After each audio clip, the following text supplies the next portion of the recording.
This is Jillian, This is Lauren. and this is Coco Conversations. Hello. Welcome everyone to episode 4. I can't believe it. Oh my God, 4, your number. Your lucky number. Oh my god, I love that. How's your week been, Lauren? It's been good. Just enjoying spring. May is upon us. Summer Yeah, is upon us. Counting down to seeing our show, Cowboy exactly. Carter, Way for the harder. weekend. But everything's been good. How about you? Same, really, definitely enjoying the weather. Finally, it's getting warm, consistent days in Philadelphia. So we Yeah. love that it's sunny in Philadelphia. And I've been trying to get more active, do some more walks with my doggy, Grand Biscuit, and been going to the gym and stuff like that. So feeling good. Love it. Love it. Okay, as we all know, let's get right into our lilac report for the week. So I'll go ahead and get started for the things I'm loving. So I am absolutely loving the Say Tinted SPF. I'm currently in the shade 5.5, 5.5.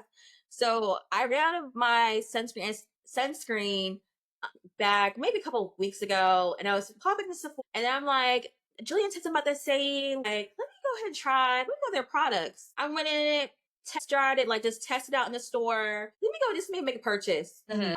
I've been quite literally obsessed. I have oily skin, and I like to kind of put some type of tinted SPF every day when I go into work. That just kind of just like nice, Right. wake the face up, But I'm getting SPF that way. I'm like, protecting my skin barrier, but I have been loving it. It does not wipe off my face. Now I'm a I'm a sunglass girl, so I have to wear my sunglasses outside at work or whatever, and it just Gotta stays have a right change. on. I'm instead of any type of powder, so that's what I've been absolutely loving this week. I love that. I like just got it. I've only used it a couple of times. My face is really sensitive to like the sunscreen too, so sometimes Mm-hmm. it's so heavy.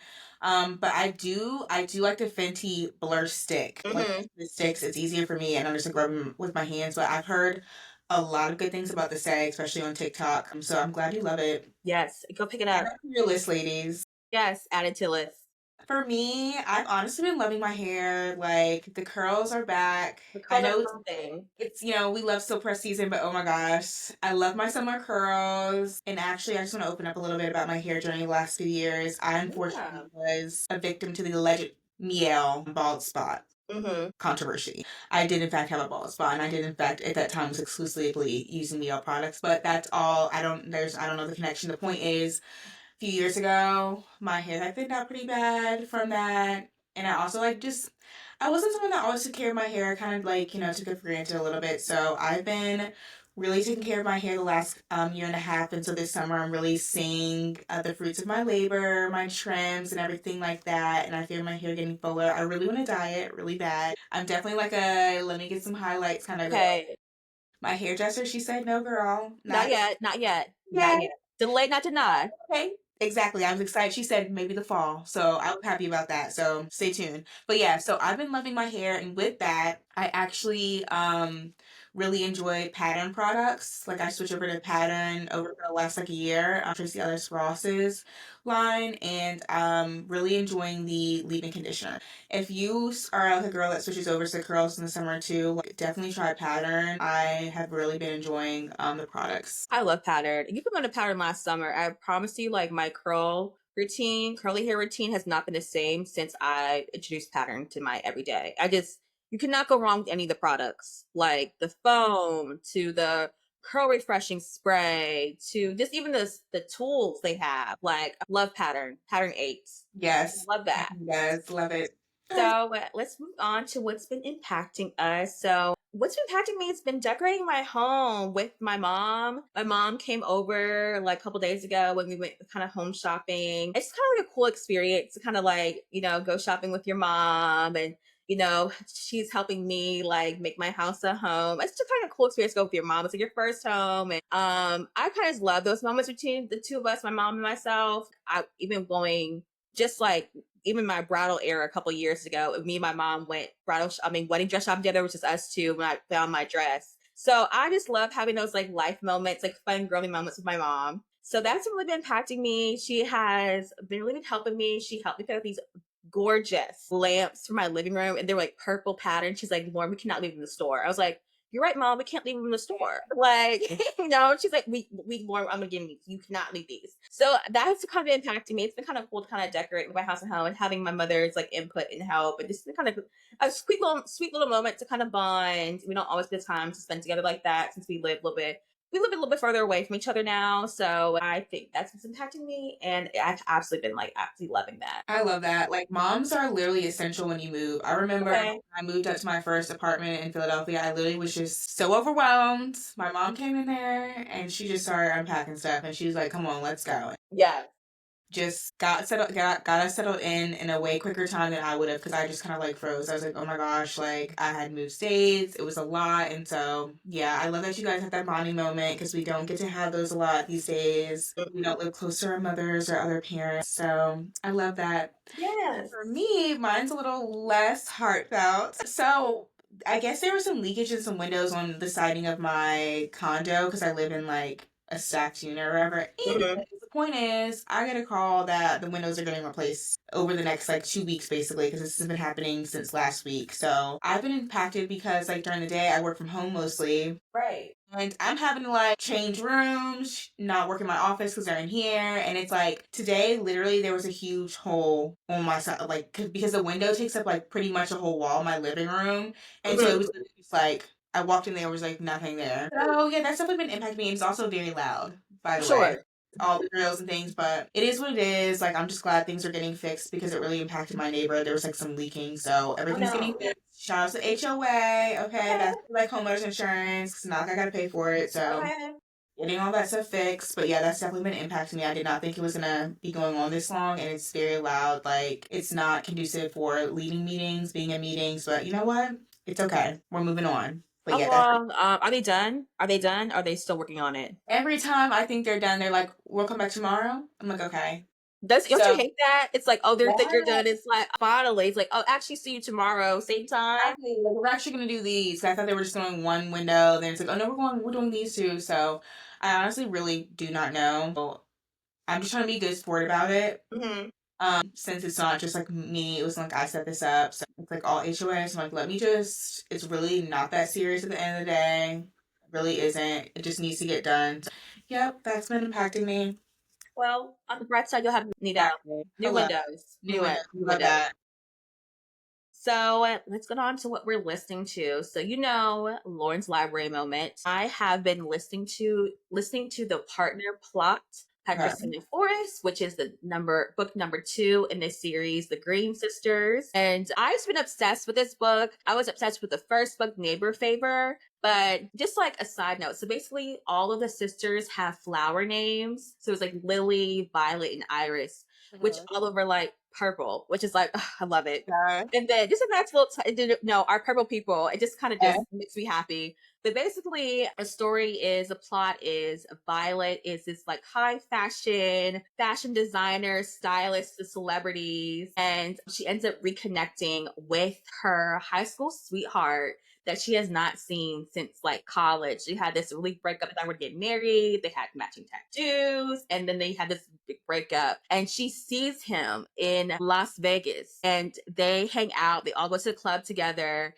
and they end up having a pretend wedding and everything. So then it's like this kind of fake marriage thing going on, and then so they're ultimately kind of figuring themselves out as kind of life hits them on both sides, how they both benefit from the marriage, rekindling their love. But it's just such a nice, light-hearted rom-com. And I just yes, like an easy read. Like I love a dark romance. I was just finishing up a dark romance prior to this. So something light, something fun. I can laugh, I could smile. Like I'm not boohoo crying, I'm not like gutted, Oh, but no. Really getting married in Vegas. Like that makes yeah, me it's kind just so of light, fun book. it is. It's so whimsical. And it's just, I love Christina Forrest. I've been placed on hold, the Hold and Libby app Yeah, for yeah. her next book coming out. So hopefully, it's already coming. It's already been out, but hopefully I'll get it sometime soon so I can finish the Green Sisters series. But I have been absolutely loving it. Check out Christina Forrest. If you have not done so already, if you're not familiar with her books, I have been obsessed with her books. They're so fun. I love a rom com. I love a Love rom that. For me, of course, no books, but I've been listening to Cowboy Carter. Not Duh. just because I love it, but because that's my homework. Because T It's time. minus. It's time for the show. It's time to know the lyrics. We are going soon. Our time is coming shortly up, and so time for us to go. Lauren and I going together, of Yes. course. We're gonna have a lot of fun, but yeah, it's definitely like it's Cowboy Carter for the foreseeable future. Okay. So yeah, I love that. The way, like, last night when she came out, thank God she came on the West Coast. We live on the East Coast. Because I'm like, when I woke up this morning, I'm like, I do not want to see any content. Because I thought I no, saw Renaissance before I even got there. too. I don't want that to happen again. I don't know nothing. I've Yeah, been keep. scrolling past that set list. I don't want to see nothing. I've already seen too much. I've already seen, quite honestly, I've already. So, I'm so excited to see a nice country album. We're gonna get the music going, know the lyrics, because it is a gospel album too. Yeah. If you're not hip, to me, it's a gospel. I Like still gotta get my boots. My outfit half done, half not. Like it's gonna come together. It's gonna come together. look, it's like how it's supposed to come together. It's gonna come together. So. Yay, Cowboy Carter. Okay. Love that. Okay, what our adventures are, as you know, we all move. I say it all the time, but whatever. We just moved. As part of moving, we explore our new neighborhoods. My husband and I tried a really good new Mexican restaurant. So I don't Ooh. know if y'all know, in Virginia, Mexican restaurants are like the best. Like we have one in every corner at this point. I don't know why, but there's a big Mexican culture here in Virginia, all across the state, and I love to find a good new Mexican restaurant with the white sauce and the chip. If you know, you know. If you know, you Oh, if you know. know, you know. And you know it's good when the people who were eating inside, the customers, were speaking Spanish. That's all I need to know. That's all I need to know. And then you have the checkout at the front, not at the Right, table. yeah. So it was really, really, really good. It was really good. So that was our adventure for this week, that trying a new restaurant. I love What's that because yours? you're right about the Mexican food restaurants in Virginia because I really like we loved going to get Mexican food in college because it was just so good. They always had friendly staff and it was like a bunch of restaurants. They always had good food. We would like go to different restaurants all the time. Always friendly staffed. You always got a good margarita, Okay. some good salsa and white sauce, some chips. Like it was just like you had the menu so big. It had so many Yes. options. None of this like little gentrified None of that. No gentrified nothing. menus where it's like 5 items. It's like, no, I want like pages of items of food. Okay. I literally still to this day, like outside of like college, I feel like I haven't found anything that matches that. So I'm glad that you're like still experiencing that. Oh, definitely. And you already know when you come pull up, you know that's gonna be one of our first stops. Yeah, I'm First, feeling that. I'm feeling that. first stops to a Mexican restaurant. And I love it because like it's like down home family. It's like diner but Mexican style. Yeah. Yeah. I love that. So for my adventure, literal adventure, like lately one of my friends, like we've been doing like trail walks instead of I just love like that. walking through the neighborhood. And if you're familiar with Philadelphia, there's like Fairmount Park, and that's what I'm used to. But she actually has lived here for longer, and so she knows some other like trails and stuff like that. So we've been like venturing out. This is our second time going out, trying a different trail. And so it's fun because we bring our dogs, and we just chat. It's like a fun activity to do besides like just going to happy hour and stuff like that. It's like we're getting active. Right. And the weather's been so nice, and we went during sunset. So it was like honestly just like a nice walk, adventure, walk, trail. I love that. Yeah, this is your sign to find a new trail. Don't just walk through your neighborhood. You can drive to a trail. Like there's so many parks in different like cities and even suburban areas. Like go try a new trail. Like it really makes your walk more fun. And there's always other people there. So like you usually don't feel well, also hold on. I know there's things in the news about being on a trail and stuff like that, so be safe. Right, of course. But the point is it is a nice activity to do with your friends. It is. It's good to be outside and touch grass. Exactly. Like be one with nature, like hear the birds chirping and the leaves rustling and the bugs climbing up. You need to feel all of that. It's just such a good recharge. I And like it's nice that. too, like I said, kind of getting out into these trails because Mhm. it was really pretty too because it was the river, like it was along the river, and you could see the city. Like we were kind of like away from the city, so you could see the cityscape on the walk. Like it was just like very scenic, and it was nice, and it was like because like sometimes like walking through the city, like it's cool, but it's like okay, like I'm walking through the city, like it's your normal Right. day. So it's nice to kind of have some contrast to that. So that was my adventure for this week. Yeah, I love that. I love that. So on to our careers. So For my career, what's kind of going now recently, I have been really doing some more research to get and look into my PhD program I really want to apply to. So I don't know, I'm a big super nerd. I love research. I was like a psychology major in college. I love all things psychology. I love things cognitive psychology, attention psychology, activity, personality, relationships, all the things. I think psychology. I love doing my research about it. So I'm like at a point in my career and I'm like, you know what? Um, I have had experience in education working from pre-K all the way up to 12th grade, which a lot of people don't have that experience. And plus, I've worked in like Title I schools versus not Title I schools. For those who do not are familiar with Title I schools, so I feel like I don't know what I'm talking about. I've already got something to say. I want to not like to do it via, I'm a writer, so I want to do it via a published article paper. So that being said, I've been kind of like looking at, okay, Lauren, like, what do you need to do? Does these programs require? Do you need to get this certificate before, or this kind of like endorsement before, or try to just kind of get little things to mind things to kind of get my application together slowly but surely. I really do hopefully the next my goal for myself is probably I want to apply for it before I turn 30 next year. So I have been really, it's been on my mind. I'm like, okay, Time. it's time. It's time. I'm ready to be a Dr. Lowe. And like fun fact, when I write journals to Okay. myself, okay, like when I write journals to myself, I like journal. I always sign myself like Dr. Lowe, Dr. Lowe. I just find it's a good like manifestation tool. I've been doing it for years. Like you'll see myself even in college. I would like sign stuff or I would write things to myself or I journal. So try to manifesting that, but I am ready to be in my higher education era. I've done the pre-K through 12th. I'm doing the 6th through 12th now. So in the next couple years, I think I'll be ready to doing the big kids, like the big kids. So that's Love what's going on with it. my career. Well, as your friend, I'm like so happy to hear this because I'm like rooting for you. I think that like it's definitely your path. Your next path is to like get your next degree and do what you have to do to like make your career what you want it to be. And so I'm excited to hear that. I think you're gonna be great. I cannot wait for you to love. Hello. Okay, girl. Cannot wait to have the alphabet behind my name. Cannot wait. Cannot wait. Just cannot wait. Just for my own little personal satisfaction. I don't care. Yeah. You call me What can I do for you? what is for you? And you have something to do for yourself. Not that's one of Yeah. them. You can do it for yourself. It doesn't make sense Yeah. to be for anybody else. You can do something for just for yourself. Because why not? You Because deserve. why not? Why Because not? why not? We only have one life to live and life is short. So you might as Exactly. Life is not a trial run. well okay. Okay? Oh, okay. Get to it.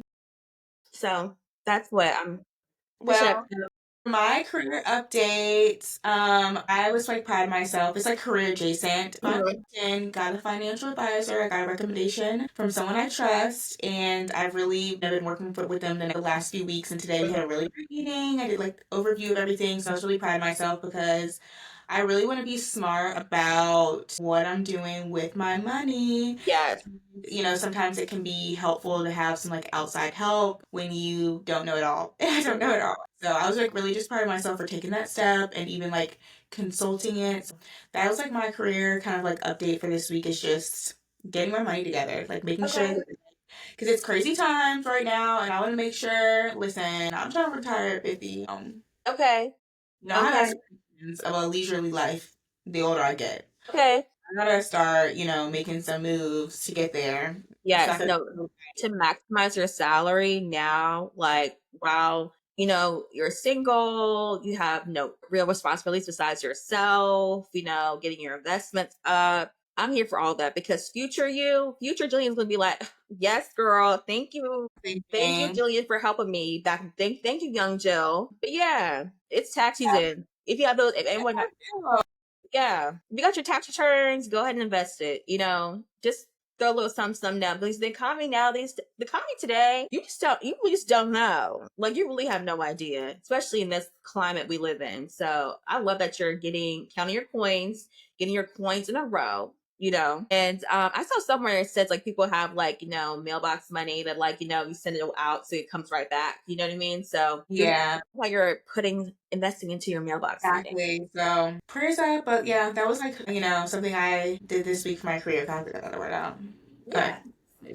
Yes. So thank you for tuning in to this week's Lilac Report. As always, let this be a moment for you all to take some inventory and see what you are loving, what's impacting you, what are you listening to, what are your adventures, and what's going on with your career. We would love to hear it.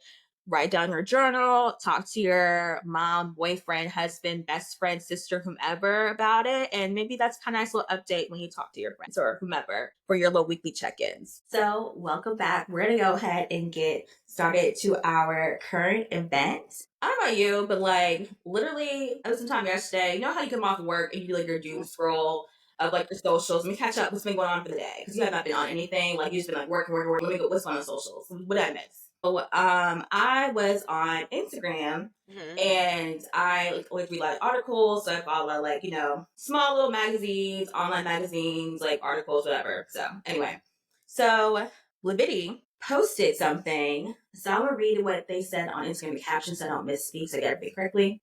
It says an elementary school in Georgia has been called out after a teacher put up a quote for whites only, end quote, and quote, for colored only, quote, signs as part of a history lesson on segregation. The signs were put up over water fountains inside the cafeteria. So it was like in the school.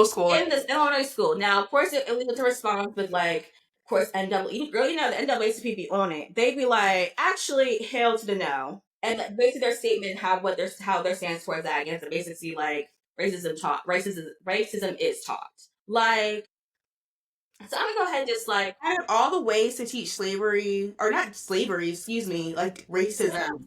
no, but slavery, sure, but slavery. But why are you like it seemed like a little bit of a power trip. Like there's other ways to educate your students on this matter than like literally going back to a time and making certain students You don't have to feel like it's like why would you do that? That's like dramatize it. You know what I mean? Like, what are we doing? I feel like I'm here for a visual lesson. I'm here for a lesson where it gets kids moving, kids thinking, especially in elementary school, kids thinking, having simulating different things. Mhm. However, girl, it's like, okay, like whites only, colors only, and then the interview went on to basically, it was like basically from like a local news channel, interviewed like a parent, and the parent was saying that like, my son was being ridiculed in the hallway because he was drinking from a whites only fountain, and the kids were joking because the kids took it too far.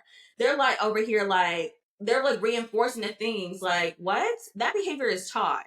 Like making her talk some whites only that he was like felt so ashamed. And I'm like, we don't need to sit here and simulate for children, especially in a public school setting, any school setting, times where one feels inferior to the next. Like you should never make another child feel inferior to their peers in a classroom like that. What they're doing. Like Yes. And it's crazy. and It's like, okay, it's all part of the narrative. Like, okay, you don't see all part of the narratives, like obviously the implicit bias, or even some, and maybe it's Georgia, with explicit bias make our black kids feel down.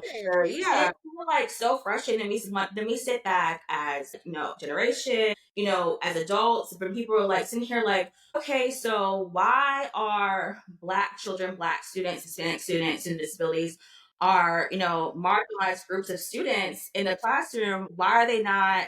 Why are they not being successful when you have time when you're doing things like that? So I was like, oh, girl, I saw that. I was like, what the heck? That like Jane Elliott, that like older white woman who's super anti-racist, actually at a company I worked for during Black History Month, she came and like spoke and it was great. Anyways, I went and watched her experiment that she does, that she's like famous for, the blue-eyed or brown-eyed experiment, where basically she's simulating, I guess like this person was, but these were college students, so it was, this was these were adults, like this was an assignment for people who were like studying this, and like it was that's more on that level. But she didn't do colors, and it was like based off your eye color. But then she went on to implement and simulate what it was like during like Jim Crow and how racism goes up, but it wasn't like to isolate one group. That's a way to do a simulation. Again, I think that age group may be a little bit too young to understand the nuances and complexity of something like that. And I think that kids can joke and kind of can take it too far, and that's not good. There's other ways for them to learn that lesson. Right. But yeah, that triggers, if you're interested in like that kind of stuff, it was Jane Elliott. I'm sure you've heard her name before. Yes. Oh, yes. I think you can find it on YouTube, but that reminds me of that. But that's actually like it reminds me of it, but like that was a good way to like that was a good study. This was just like This was you. This was forming kids. you were trying to be funny. You were trying to be funny. Yeah, It's like it gives like power trip. It gives like, oh, wouldn't this be funny? It gave like me and my friends were drunk on the weekend and somebody dared me to do this with my students, and anyway. and like it's crazy. It's absolutely crazy. It's kind of like giving like you sometimes you hear horror stories as an educator, and when February comes around for Black History Month, I've heard of like some of my peers, colleagues, or experiences just heard like in past with other educators that like their school will like we're celebrating Black History Month, but the food they serve fried chicken and watermelon as their refreshments. It's like okay. It's like, okay, like, oh, you now you're trying to be funny. You're trying to be funny. It's like, I clock it. Like, we clock, I'm like, you're not low. Like, you're trying to be cute, and it's not cute. Like, and it's not cute. And it's Yeah. just like, sometimes it's like, girl, please. Like, that talk about some, oh, for the kids, for the lesson plan, oh, to try to. Yeah, I'm like, it's so full of, it's so.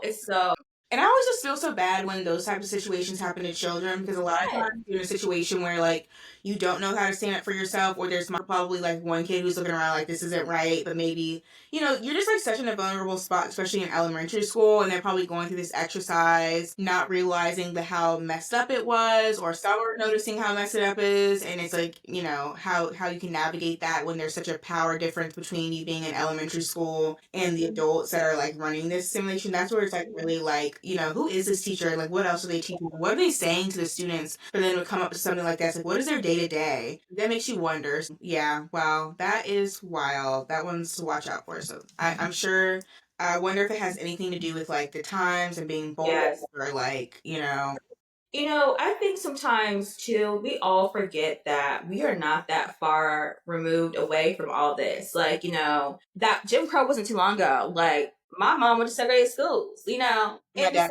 South Carolina. Like, my this is our parents. Mhm. So it's not so far left as to why things like this are still happening, especially like when you get really further deep of the South Mason-Dixon line. Like, that was the culture of the land. Like, for generations, for hundreds of years, and you can remove all that, that still is going to be there. That kind of vibe in the air, the like, just dynamics between the two different people, it's going to be there. It's always going to be there. But the fact that people feel so bold, emboldened to behave that way, or to maybe implicitly wish that they could be that way for real, like but it's just so unfortunate. The kids suffer at the end of the day. And it's just kind of like it's sickening because it hurts. It hurts our kids. This is our future. Like, you don't realize like these kids are gonna rule the world after our time is done, or they'll be there to take care of us. So we have to be mindful of that. We do. Well, thank you for that current event, Lauren, because I did not know that, and that is wild. Isn't So it? you brought that up, and hopefully we don't have more of those crazy stories with what's going on in the world. Girl, okay. But let's get into our next topic. Okay, you guys, so for this week's main topic, I actually want to reveal a dirty little secret I have.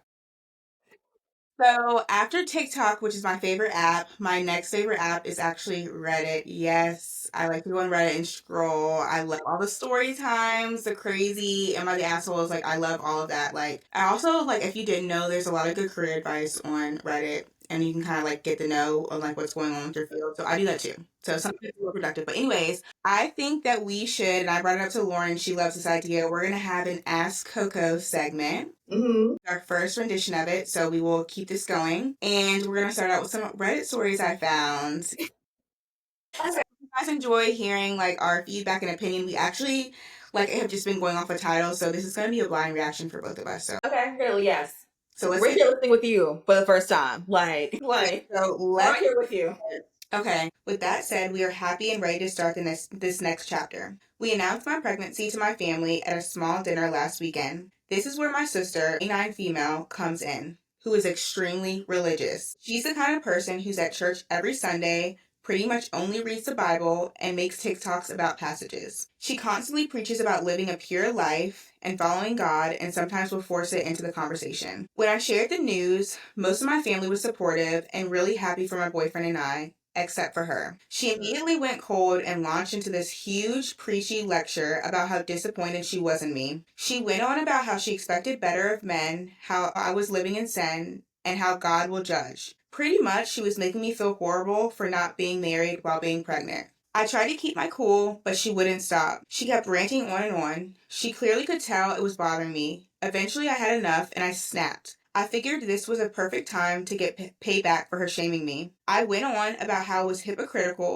to how hypocritical it was to call me sinful when she was the one who was a fake sinful disgrace. She too had a baby out of wedlock, and unlike me, instead of keeping it, she aborted it, make sure nobody else knew. Oh, that's tea. The whole room went completely silent. My sister got upset and excused herself from the table and left the house. My mom immediately started yelling at me for bringing up the past and ruining what should have been a happy evening. I honestly don't feel bad though. My sister has been putting up this holier than thou act for years, preaching morality while hiding something she's too ashamed to admit. I never planned to out her secret, but she pushed me with her hypocrisy, and I lost it. Am I the asshole? Wow, there's like so many layers in that.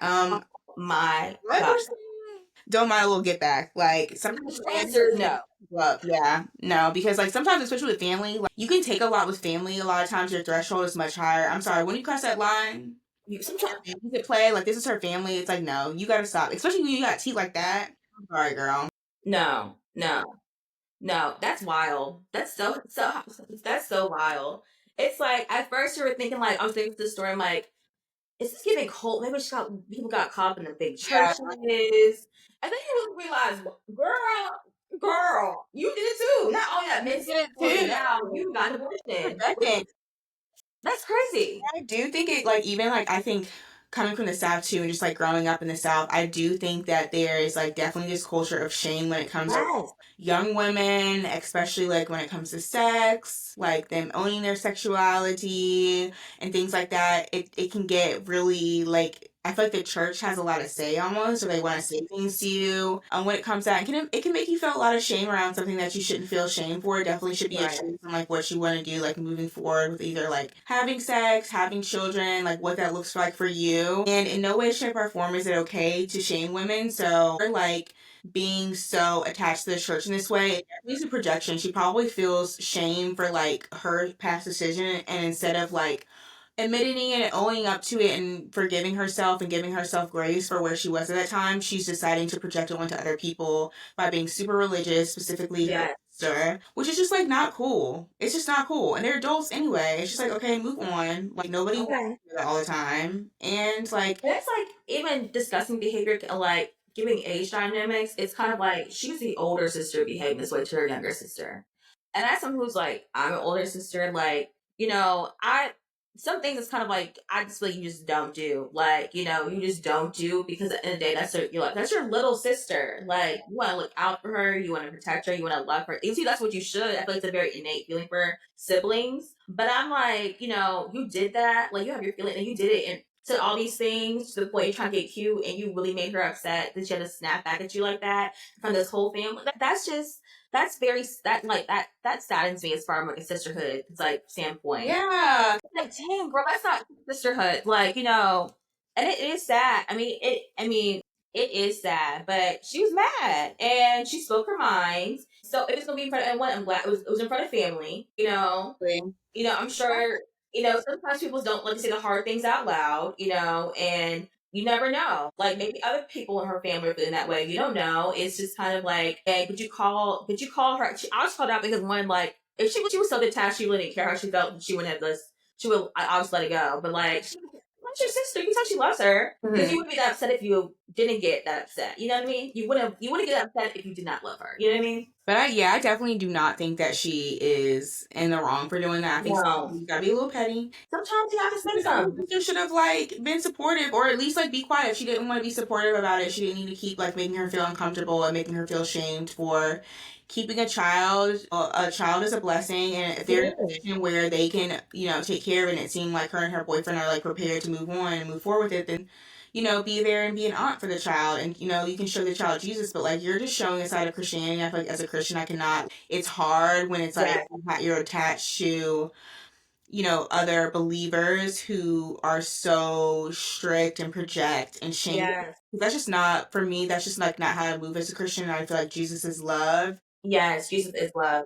Body, yeah, that Look, he took in the hoes. He took in the pimps. He takes in everybody. Like, you know what I mean? He's taking us all in. You know. Right. So yeah, and there's nothing and you know, and that's not to shame, you know, people who are teen moms or not even just teen moms, like unwedlock moms. Like it's just not. That's not right, because it's like, It's not really. especially like with motherhood. Like, I'm not a mother, but I've seen like, yeah, my close friends go through, people in my life go through motherhood, and that's like a big step as a woman, first Exactly. of all. And I'm sure it's a very scary step, because even me thinking about it as a married woman, I'm like, it isn't like, okay, it is a step, and it's like, especially during this time stuff around children. When it comes to kids, pregnancy, maternity, like, you really should just bound together and just like really showcase and empathize, like, and have support like true girlhood. And I really, it was happy because it's such a really hard time. If you hold that against somebody in that moment, and people are excited on emotions. I think, we have to just like kind of, I think they just need to band together. Hopefully, like, maybe now they said something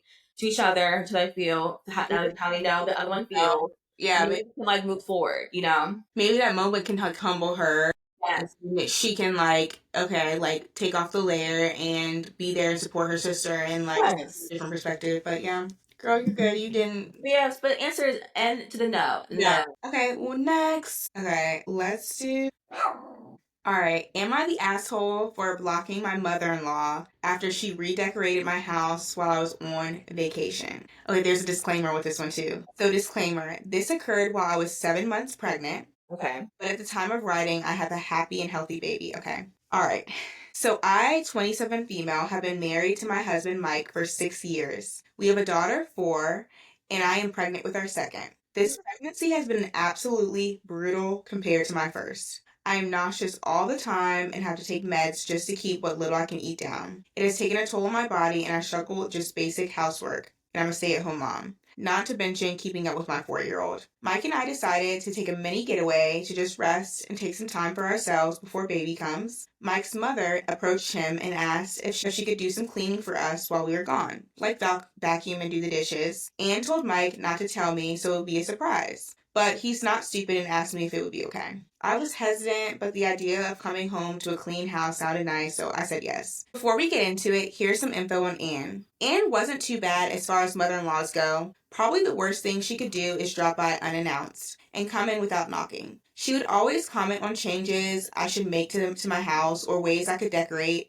but I would always brush it off saying I was happy with how it was. She would cancel at the last minute when we had plans for her to babysit, small things like that. Anne is one of those people who is always the victim in a situation and complains about her life, job, every chance she gets. Okay, back to the story. Mike made his mother promise not to do anything except basic cleaning before he gave her a key to our house. She promised. We dropped off our daughter with my parents and went on a 3-day trip that was about 2 hours from where we lived. I tried to enjoy the trip, but it was hard with not feeling well, and I had this crazy strong feeling of wanting to go home. We ended up checking out a day early because my husband felt the same. Mike texted Anne to let her know we were on the way back so she wouldn't be surprised when we got in. Surprise, surprise! She was there when we pulled into our neighborhood. Mike and I had been told by a neighbor that she was there the day before as well, and I got such a sinking feeling. It doesn't take 2 days to vacuum. I told Mike to go park down the street as I didn't want to confront her, and he texted her and told her to leave. She did. As we were circling back, the first thing I noticed is our 2 tractions out by the road. They were empty when we left, so there was no reason for them to be taken out.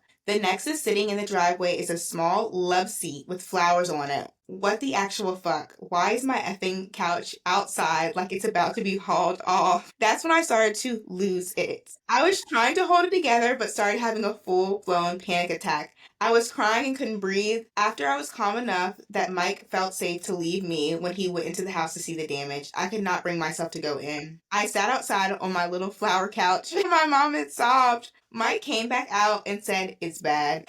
I immediately blocked my mother-in-law.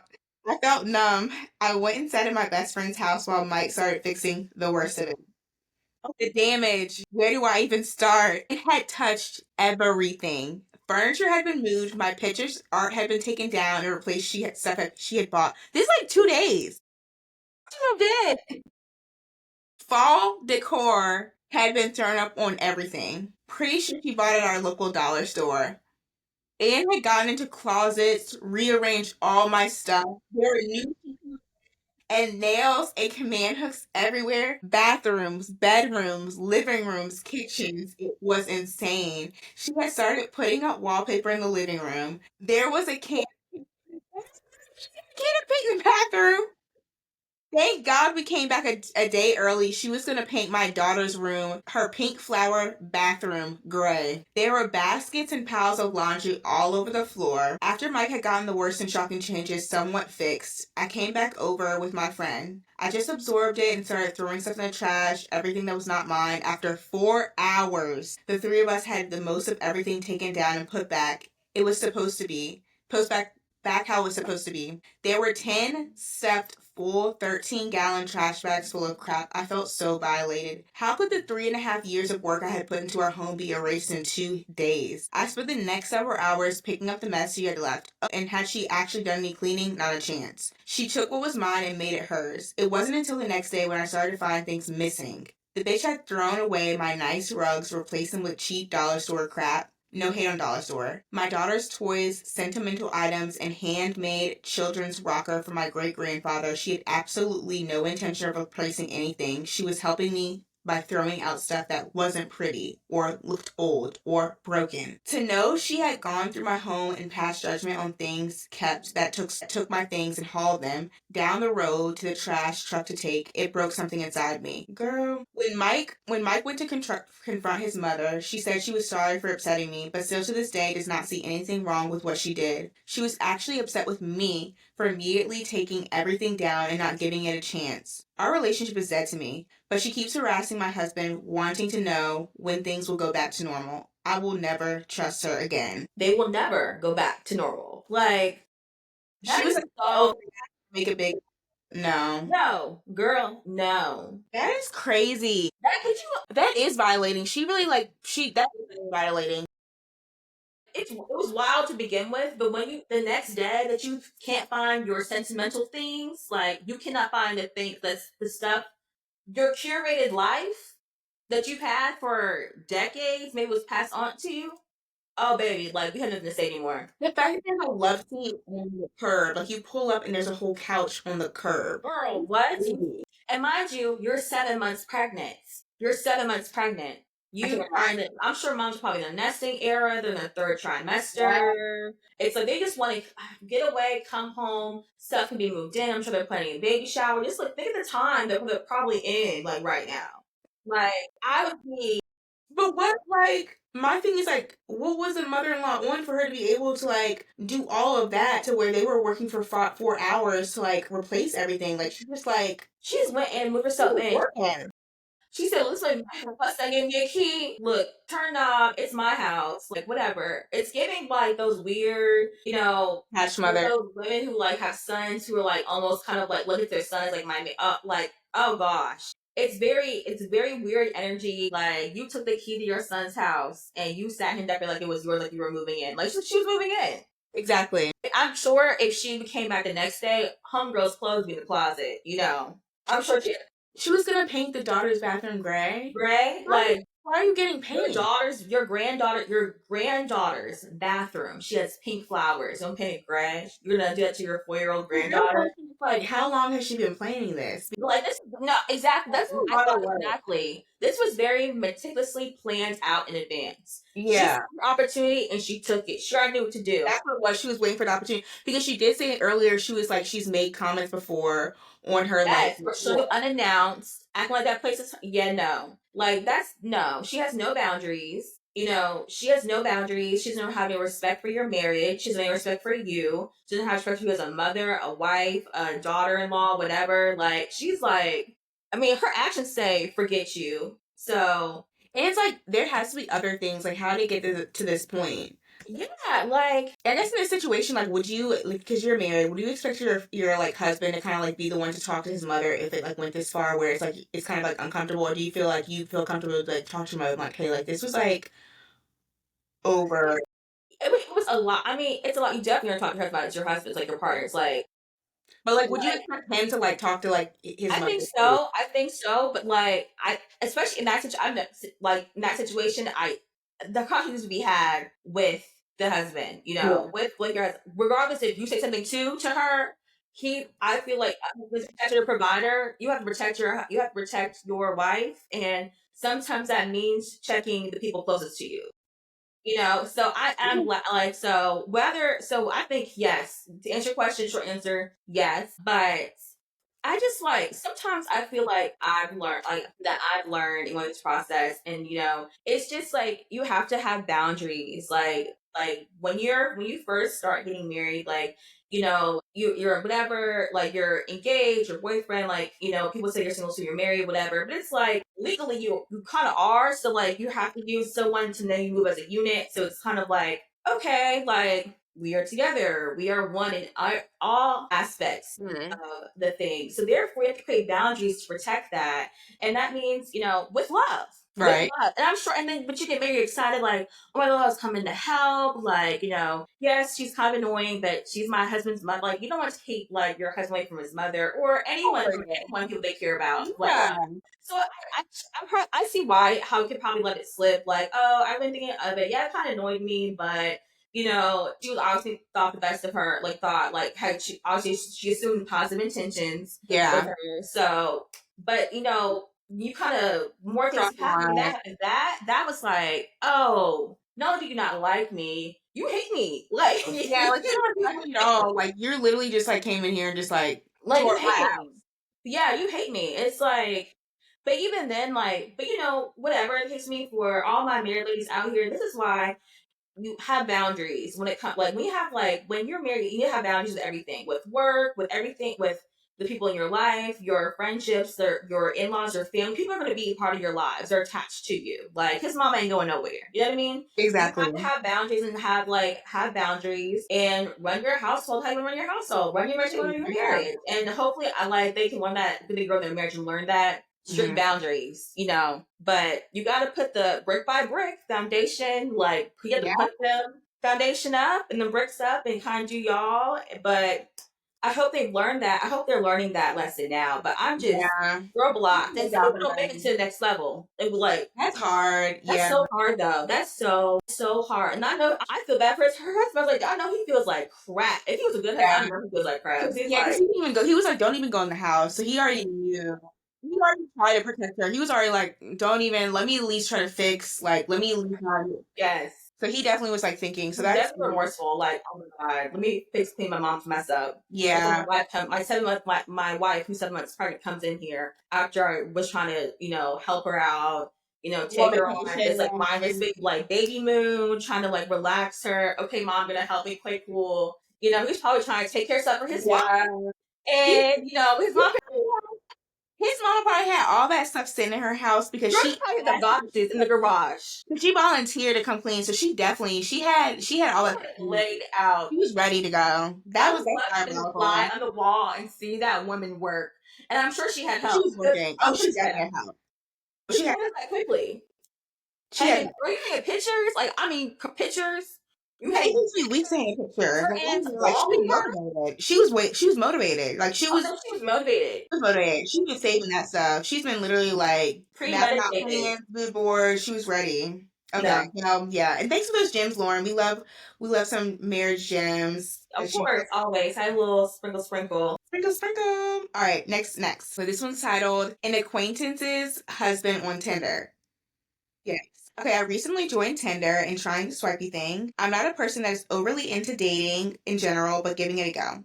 That's not really the point here, though. I was swiping last night and someone I recognized popped up. Now, this isn't someone I know personally, but I know his wife. We are not close friends or anything like that, but she is a beautician I see once in a while, but she seems like a lovely person. I actually just saw her 2 weeks ago and have a follow up appointment in 2 weeks' time. I'm friends with her on Facebook and saw her husband and her pictures there. We never discussed details or relationship statuses, but she did mention a husband a few years ago, and she was wearing her wedding band when I saw her last. I'm not one to meddle around in people's personal lives, but I feel so sad and sorry that he even potentially might be doing this behind her back. If it were me, I would like to be told, but is it really my business? Not really sure if they have an open marriage, maybe recently separated. I already had one sleepless night because of it. So, would you say something to her if it was you who saw him? That one's hard because it's an acquaintance. If it's a friend, screenshot, screenshot, screenshot, screenshot, screenshot, over, and then I try to match with him, hit him up like, you know, I see you. No. And I already sent it. No, I would make it no, but I definitely would like that would be sent to my friend. But like the beauty is hard because it's like you really don't know. Like she said, like are they in an open relationship? Are they in a did they recently separate and he's just like hop back on there? That's hard because it's an acquaintance. I think Like, I don't know, and people don't. A lot of people don't want to know. I don't want to know. It's also her husband. So it's like, wait, again, I would mind my business. That has nothing to do with me. Like, I'd be like, damn, that's tough. And I would keep it pushing. Like, it's just kind of like, you don't know what you're opening up, like you said. Like, you don't know what kind of worms you're opening up. And Yeah, it's not, it's not like your best friend. It's not like you know the day days on in her life. Like your best, like a best friend would, or your sister would be like, yeah. I think the person it depends for sure because yeah, that's like really like that territory, like just the yeah, older I've gotten and just like being a woman and like learning through things. It's like it's not always the best time or situation or it like the messenger matters. And for me, it's like in that situation, I wouldn't want to be that messenger, especially since I can't really confirm because I don't know the details of the relationship. And yeah, I think yeah, if it was like a friend, a close friend, and I knew the details of the relationship, like I'm done. Like I'm screenshotting, like yeah. getting put on blast, like it's I'm out calling there. you. Yeah, I'm calling you. We're making a plan. Like, okay, Yeah, like you are, and this is T minus, and like it hasn't even been a minute. Clock hasn't hit a minute since I've seen his profile. Like that's how fast I'm moving. But right, yeah, it is, and that's because my friends know me, they trust me, we have a right. relationship because this is a very like it's a can of worms. It's about infidelity. We Mhm. have proof for these things. Someone's relationship, especially a marriage, like you were saying, I definitely think there's a difference. I think it's easier if it's like a boyfriend. It's like I think I saw your man. Like you got, that might Right, be more thing. Maybe the next time you talk to her and you want to like maybe inquire about her relationship and right, pay your man. But again, like I think when it's like a husband thing, a lot of times people aren't as open with their like relationships with their marriage as they are like maybe they're dating, whatever. It's more casual, so she's probably not like she might not be that open with you as a beautician, or like her marriage in general. Yeah, I think I would pass on saying anything, but that's hard because I would definitely be like the writer. I would be upset about it. Like I would be like, it would make me upset. So I'm not surprised that she's like she had a sleepless night because it would make me upset too. I mean, especially you're like, dang. You feel bad. You just feel bad. You have sympathy. Mhm. You empathize with her in that situation. Like, could you imagine? Be looking at it. It's like almost like you're looking at the big wave coming. Like, it's about to come crashing down. There's nothing you can do besides to sit here and look at it. Like what can you do? But it's crazy. But what's done in the dark comes to light. I was just about to say that, You and know, it's gonna come out, give and to God. God, look, yeah, let get to God. yeah, because that's something bigger than us. We can't. You Because know, if you saw it, somebody else who's even close in her circle, I'm sure saw it, or it's gonna get for And so, hopefully the right person can talk to her and like give her that message. But yeah, I think in those situations, the messenger matters. And as an acquaintance, I don't think the message should be from you. Yeah. Okay. Am I the asshole for removing my friends from my bridal party and setting boundaries after repeated issues, even though she says I'm attacking her personality instead of addressing specific actions? I, female, am getting married this year and had to make the difficult decision to remove a friend, 29 female, from my bridal party. We've been friends for about 4 years, and after her reaction, I'm questioning if I handled it the right way, or if I should have just walked away completely. There's been a pattern over time where she crosses boundaries, creates uncomfortable situations, apologizes, but nothing really changes. My fiance, 29 male, and I have tried to be patient, but it's felt like the friendship became more about managing her ongoing personal drama than having a balanced relationship. We both asked for small boundaries before, but they were usually brushed off. The breaking point was my bachelorette party. She got too drunk, blacked out, called my brother, who she barely knows, and vented for an hour, including threatening self-harm. My brother had just finished a mental health program, so this was incredibly inappropriate. She also pulled my sister aside during the night to comfort her, taking her away from the party my sister planned. Both of my siblings were left feeling really uncomfortable. But this wasn't isolated. She shared private info about my dad's health without asking, tried to make decisions about rehearsal dinner plans without consulting us, spoiled or surprised my parents' plan for my engagement. After the bachelorette, my fiance and I agreed we couldn't risk any more unpredictability at the wedding. We spent a lot of time and emotional energy thinking through how to address it. We know she's a good person and that her intentions weren't malicious, so I wrote a long, thoughtful message explaining that she'd still be invited, but as a guest, and that we needed to redefine our friendship. We were really careful with our wording because we wanted to be honest and respectful and to set a healthy, clear boundary in the best way we knew how. Instead of acknowledging anything we said, she responded by saying she felt like I was attacking her personality. She completely missed the point that this was never about who she is, but about specific actions and the impact they've had over time. She told us to communicate through my fiance going forward and decline my bridal shower invite. We're planning to have my fiance send a final message respecting her request for space and making it clear that the next step is up to her if she's ever ready to reconnect in a way that respects those boundaries. Most people in my life think I've already been more than patient than necessary and have told me I should just cut ties. I'm frustrated because we really did try to handle this maturely and kindly, but it feels like no matter how carefully we approach it, she refuses to hear anything beyond taking it as a personal attack. So am I the asshole for removing her from my bridal party and setting boundaries, even though we put a lot of thought into how to communicate it, and she still thinks I'm making it personal? I'm gonna let you handle this one first because you've like been a bride before. I was like reading them like, okay, why hearing it, thinking, okay, why she keep trying to give this girl chances, give her the benefit of the doubt. I like her, but she does have a good family support system next to her. Because they're the ones that are like, girl, you've been patient enough. Cut that girl off. Not only if this were me, she'd not be a bridesmaid, she would be invited to the wedding. It's actually no, That point.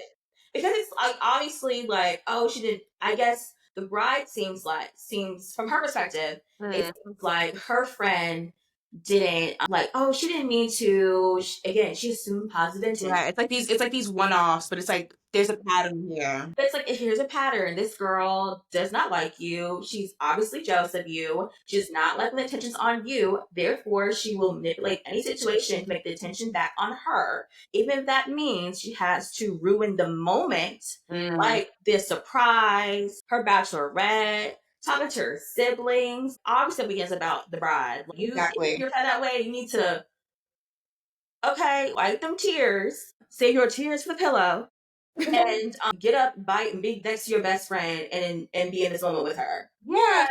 Yeah, Yeah, I don't think she's no, a control either because it's like she's ruining moments for you, and also like okay, she's like maybe you are attacking her personality because that is her personality. Maybe you just don't like it. It sounds like that's not a compatible friend to you. right, Maybe you were at a time, but for you, you're obviously in a place where those antics and how the way she's managing her life just doesn't work for you. right, You know what I mean? And that's just how it is. As adults, we grow into our own and we manage things differently. And sometimes people can manage things in different ways and it can be a little bit too much for us or it can just like, mesh with us. And that's okay. And it really just sounds like you're not compatible for friendship because she, like you said, she cannot handle like you having big moments for yourself. Like she's just not reading the room appropriately as it relates to you and your friends and the events that you guys have. Like messing up surprises. It's like really special moments. It's like there definitely might be some envy there, but also it's like what is she having going on? The fact that she has a lot going on in her life and it's kind of like always this ongoing drama. right.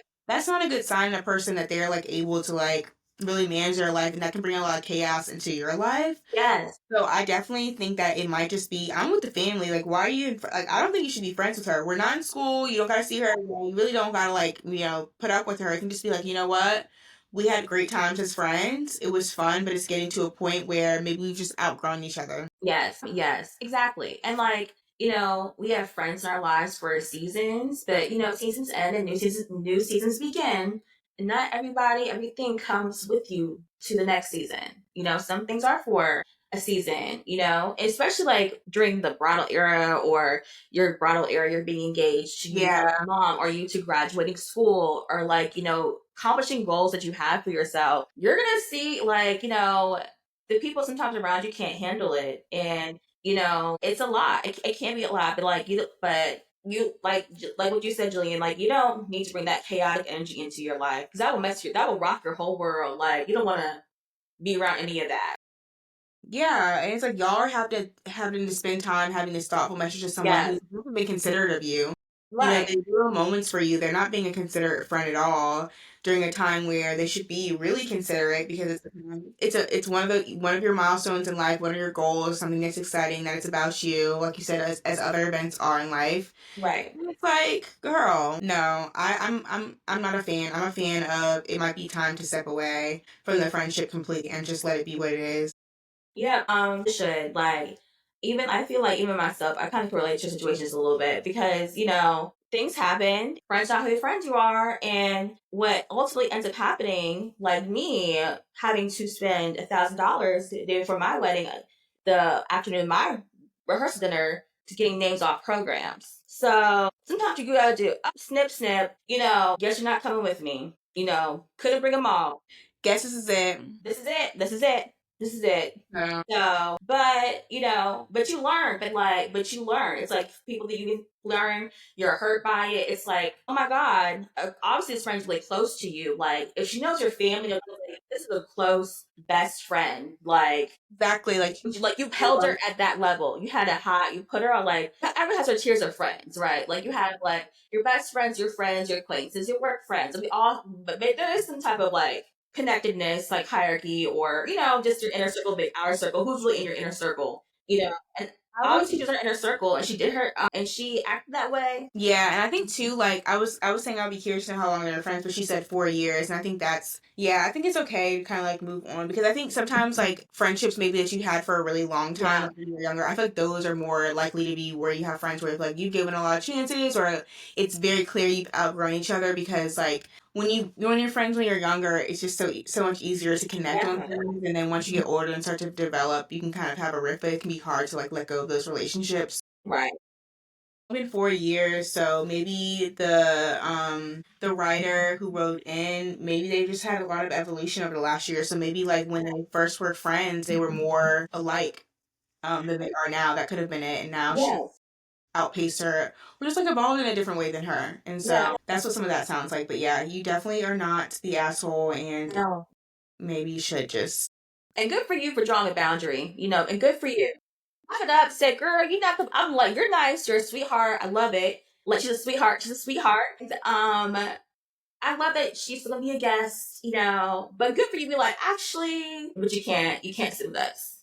yeah. You cannot sit with us. Actually, no. Well, we're not gonna just let this slip. Not let it slide. Do not let it slide. Yeah. Well, that's all we had for Ask Coco this week. We hope that you enjoyed this like new topic segment. We think it'll be really, really fun. Like I said, I'm always on Reddit, so I'm gonna get you guys some like juicy story times and fun things. Definitely drop in our comments types of stories you like to hear, and we definitely eventually would love you all, our listeners, to email in us your questions for advice, or you just want to share like a story, like a crazy story that you can't believe, anonymously, of course. So we would love to have that in the future. But thank you for listening to Ask Coco. So let's get into our next part. Our favorite part of the show when we talk about our hot takes, our unpopular opinions, maybe popular opinions. So, how about Julian? Let's how would you get started for this week's? Okay. What's your hot take? So my hot take, this is for all my fellow docs. Yes, yes, shout out to us. They call me Dr. Jill in the streets. No me. No. No, I love that and I'm so proud of myself. But one thing, this is my take on it. This is my unpopular opinion. I really do not like doctors. And when I say doctors, I mean any type of, if you have a doctor, if you have a D after your name, you a doctor to me. I'm not one of Right. the people that's like persnickety about it. You a doctor, you a doctor. But don't make it your whole personality.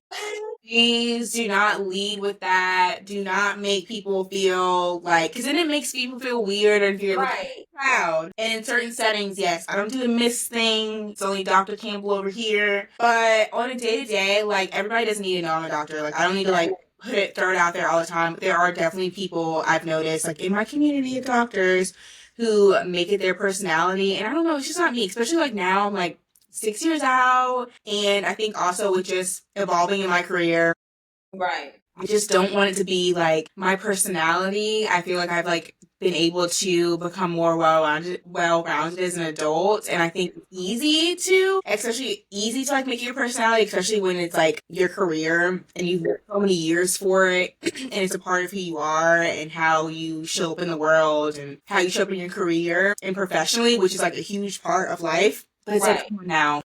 It's not the only part. It's not the only part of you. And it just becomes like kind of icky. And you're like, it doesn't need to be on your license plate everywhere you go. You don't need to tell people everywhere you go. Like, it doesn't need to be like everything. Like, Yeah. like give like to give the order, like to the barista, like Exactly. Like, it's like too much. Too much. right. Everything you're doing.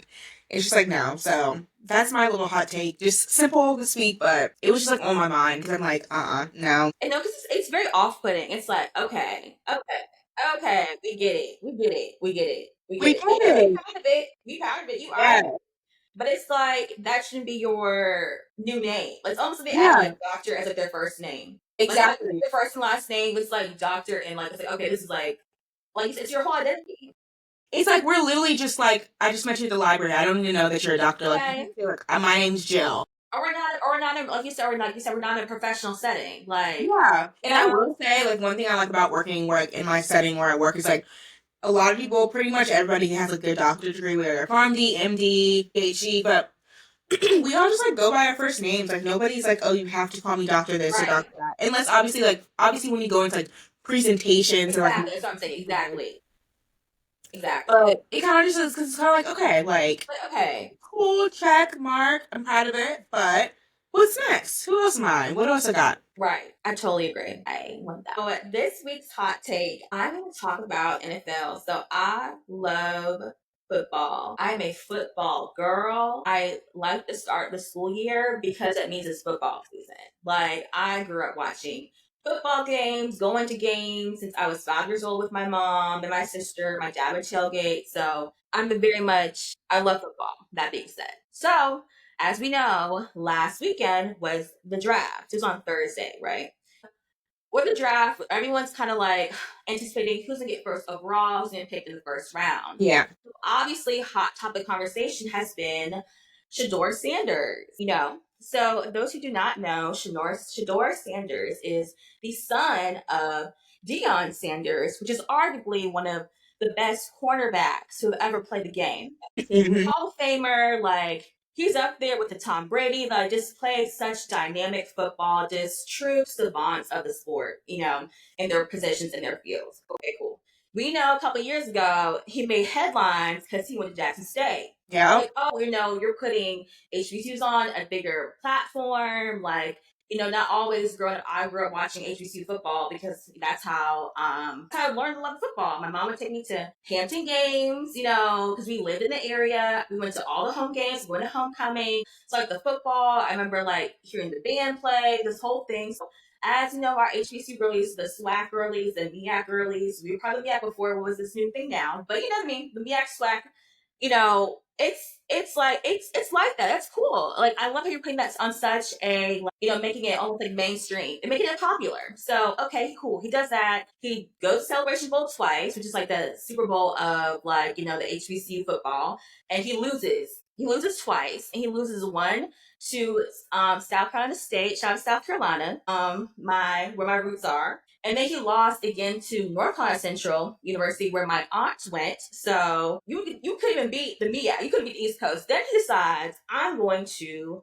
Colorado. Colorado will be the coach, and he becomes the coach because Colorado the season before only like won one game. So like they're like, oh God, Dia, and we're gonna bring this energy from Jackson State to Boulder, Colorado, or not, but you can try. It's cute. Anyway, so Shador, his son, is a quarterback. So, he's okay, he's fine, like, whatever. He's talented. Like, he changed Tom Brady, whatever. Mm-hmm.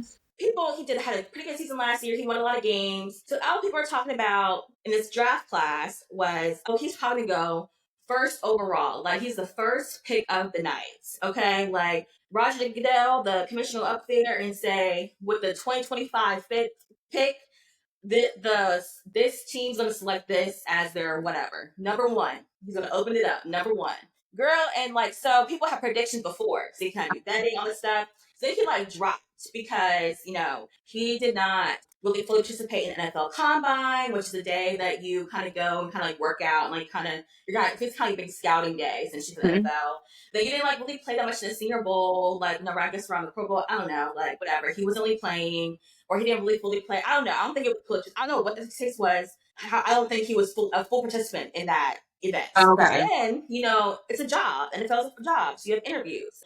According to some organizations allegedly, he was showing up to interviews unprofessional, like kind of a little bit cocky, a little bit arrogant, and then plus his dad was out here talking about my son, I'm only gonna allow my son to go only a few certain teams. Baby, allow your son, like, come on. We know that he is like big in football, but like he's your child. Like you and him are not different. Like I don't think those y'all know when Deion Sanders makes him so iconic during his NFL draft day. I think some team called him to offer him something. He said, "Oh, I'll be gone by then." Before like it was their pick, and he was. So great, played at Florida State. He was go look it up. Anyway, but so ultimately draft night comes around, and Shador does not go, and he's not number one pick. Travis Hunter, the quarterback who's playing quarterback and wide receiver for Colorado, he went second overall to the Jacksonville Jaguars. I'm so happy about that.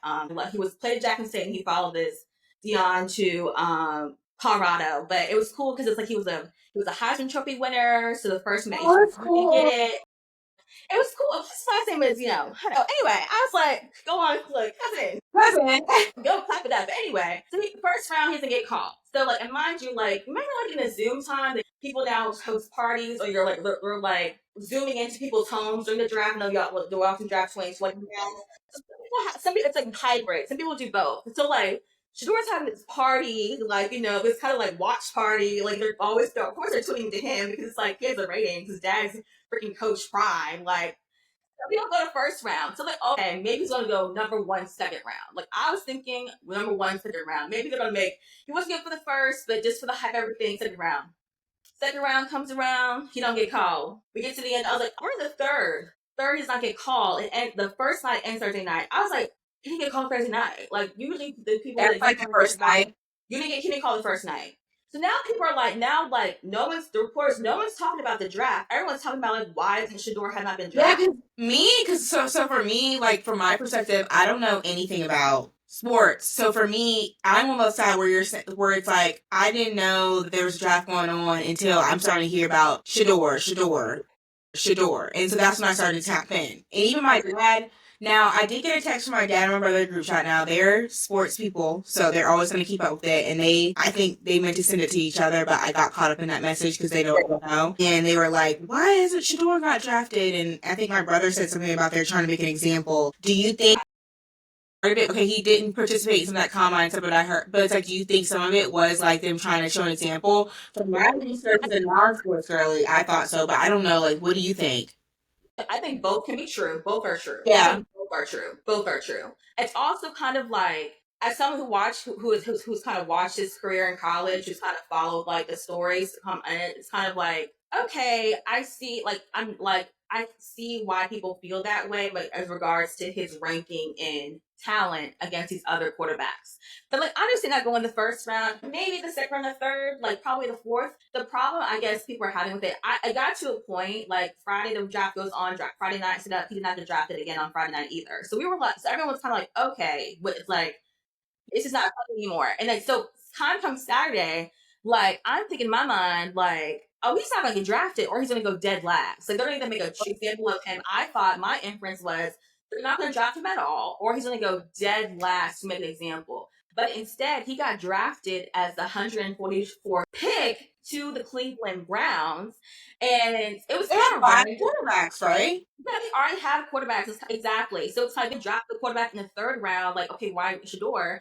People were projecting him to go to the Pittsburgh Steelers because Russell Wilson used to be the quarterback. Now Sierra's husband, and then he just signed a 1-year contract with the New York Giants.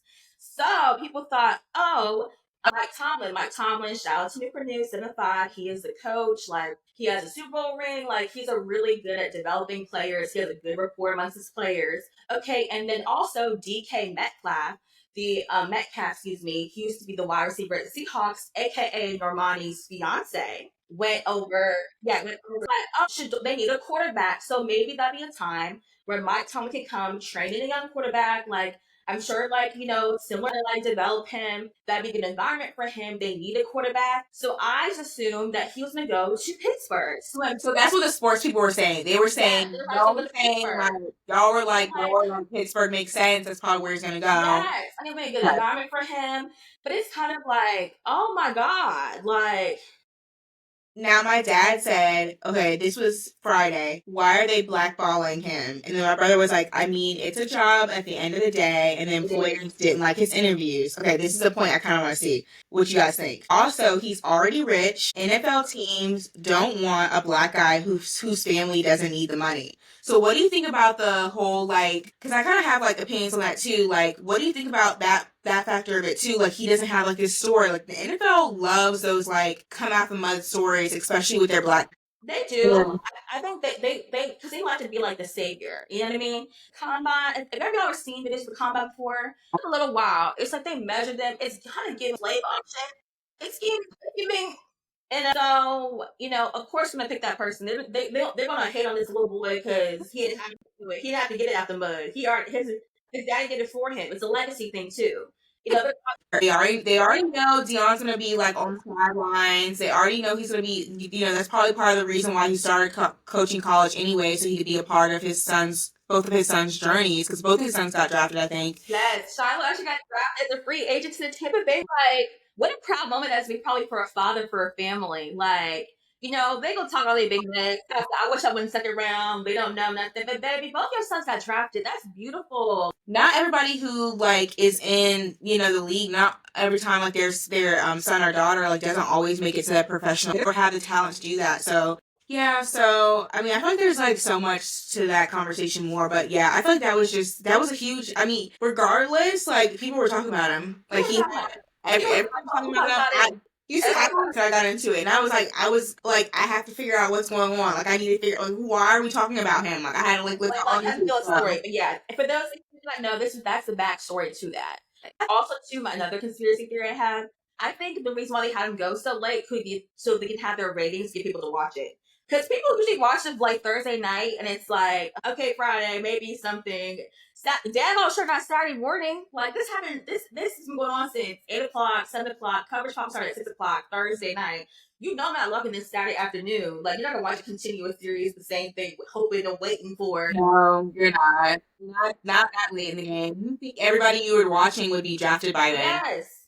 I had stopped watching it. I was like, mind my business Saturday afternoon. No, I said, wow, he's been gonna pick him last time ago. That's really messed up. And then literally as I was thinking, it's curtains for them. It's curtains for him. And I really my husband's like, Lauren, he got drafted 144. I was like, what? It's like 2 o'clock in the afternoon on Saturday. Like, you're not going Saturday chore. Like, it's kind of behind you now. What? Like you just want people to watch your little show. Parents of the Sanders family, they party. And of course he partied that night and they got mad about that. Like, you're just hating. So like, young stuff was about it. Everyone was talking about it. Like, the celebrities were talking about it. Like, everyone was like, that's messed up. The rappers love Deion Sanders. They were like, oh my God, not Shador. Not Shador. Yeah, people were talking about, like, well, he has, like, this big chain on. Like, who cares? And, like, also as an athlete, I'm sorry. I feel like if there's any day for an athlete to be cocky, it's a day they're about to get drafted to professional league. Like, all of them are allowed. I'm sorry. You're allowed to be super cocky that day because like you beat out everybody. Like you made it. Like you beat out everybody. Yeah. Synopsis with the baby fathers with the Burberry shirt. Like you have to have the chains on. Listen, baseball players they have their chains too. Wear your glasses. Put your Prada sneakers on. Put your Mason Margielas on. Get the custom tailoring going on. You're supposed to step. It's like almost like a factory moment too. Like huge deal. Like this. People have injuries. People end up like in situations where they don't play. And like to make it to this point, it's more than just talent. It's like so much more. Yeah, so power to the young men who just got drafted. Like good job, you guys. Good luck to your careers and your future. And yeah, I love that you brought up that topic because that was a good one because I had things to say as a non-sports girly still. Well, please, everyone, if you love this episode, follow us. Give us 5 stars on Spotify. We are on YouTube. We'll be on Apple soon. Yeah, leave us a comment. Let us know what you're listening to. We would love to know, as we have our playlist. Yes, because the playlist is linked. You can find our playlist linked in our bios, in our Spotify, in our Instagram, and our TikTok. So just make sure you go wherever you kind of consume your media. If you want to see hear what we're jamming to for the week or what our constant rotation, jam with us, and drop the gems. It will be added. They will be added. We love to hear new music going on. But thank you so much for joining us. And as always, give us 5 stars if you loved this episode, and can't wait to hear from you next week. Yes, bye.